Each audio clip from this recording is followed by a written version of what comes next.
In this video we are going to talk about inspiration. Is it good to be inspired by other people's work? Or is it stealing? And where to find the good sources of inspiration? Let's go!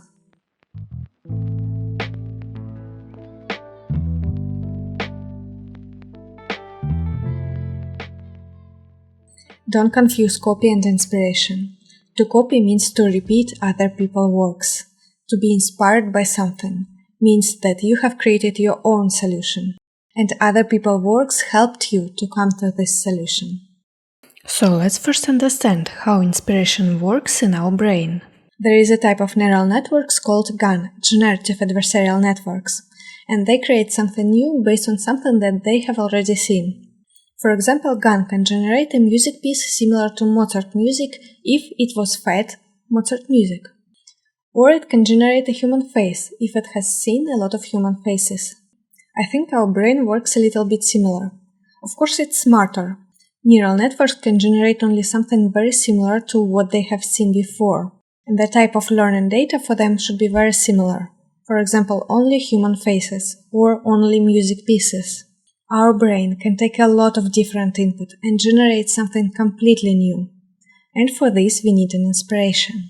The quality of your design solution can be affected by the amount of similar issues that you have seen before. Also, the familiarity with good design solutions can help you to solve your design problem faster. And also you learn by exploring other people's work. So where to find an inspiration and make it work for you? Well, you just go to Dribbble and surf there all day. Joking, it doesn't work like this.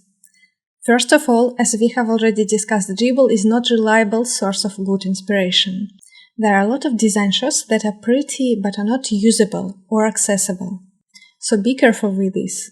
Sometimes you can find a visual inspiration on Dribbble, but it shouldn't be your only source of inspiration. To make the inspiration work, you have to practice. Passive inspiration doesn't work. If you spend whole day surfing on any design resource, most probably it will not help you to create your own design solution. To make it work, to start the algorithm that will help you to find a design solution, you have to search for inspiration while working on some problem. So the first resource that I would advise you is Daily UI. It is the resource with daily UI challenges. Every day on email you get a UI design challenge that you have to solve. It is a popular challenge, so many designers have tried it. There is a website that collects all the awards from Daily UI Challenge. It's called Collective UI. There you can find how other designers have solved similar problems. Other inspiration sources that I'm going to share with you can be divided into two groups. The first group will help you to find an inspiration for user experience problems while you're working on user flows on real projects. It includes websites that collect user flows from real products.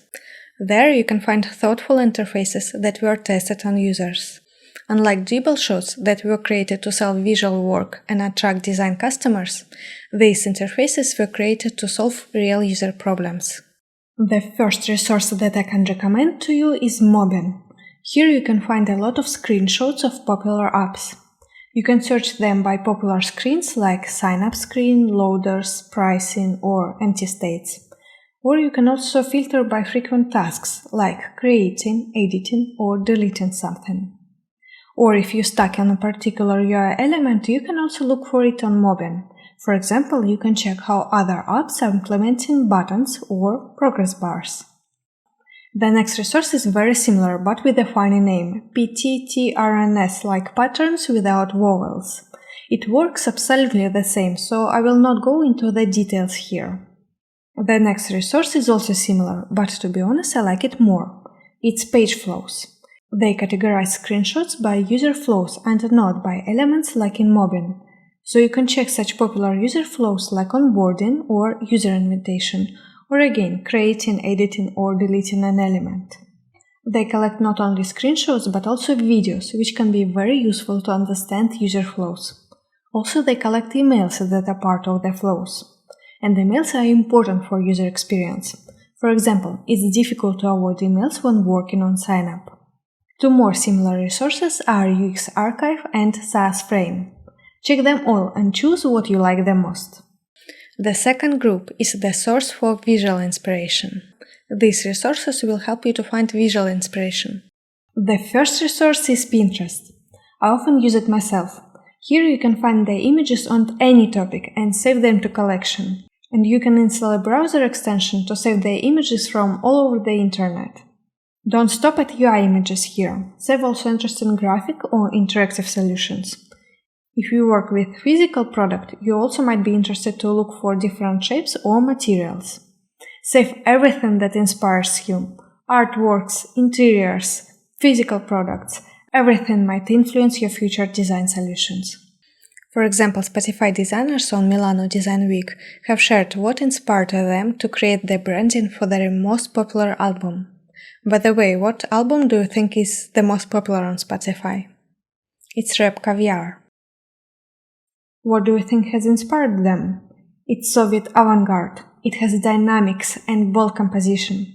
It protests against the system, exactly what Rap Caviar is all about.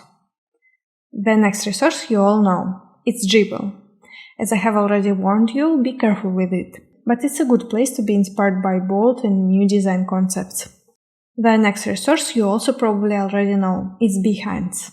Here designers can place their portfolios. So you can find more holistic design projects and not only small shorts like on Dribbble. By the way, I advise you to also place your portfolio on Behance, because some clients also visit this resource when they are searching for a designer. The next resource is Muesli Search. It's a search engine for UI. I haven't used it to be honest, but you can give it a try. Muesli has also a blog on Medium. Every week they publish collections with different UI works that have inspired them. The last resource in the visual group is Awwwards. And though they publish real projects, be careful.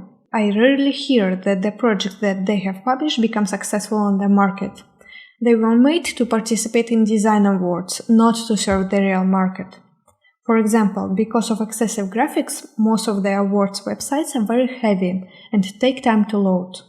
And speed is a critical part of user experience. Often users leave their website if it takes more than 3 seconds to load. And the last but not least, if you want to understand design better, I would recommend you to read a book on history of design by Charlotte and Peter Thiel.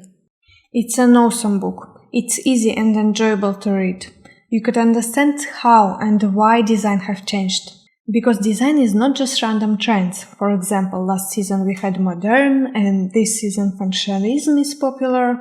No, it doesn't work like this. Design is a reflection of society and its needs. If you know design history, it would be easier for you to understand how and why it is changing now.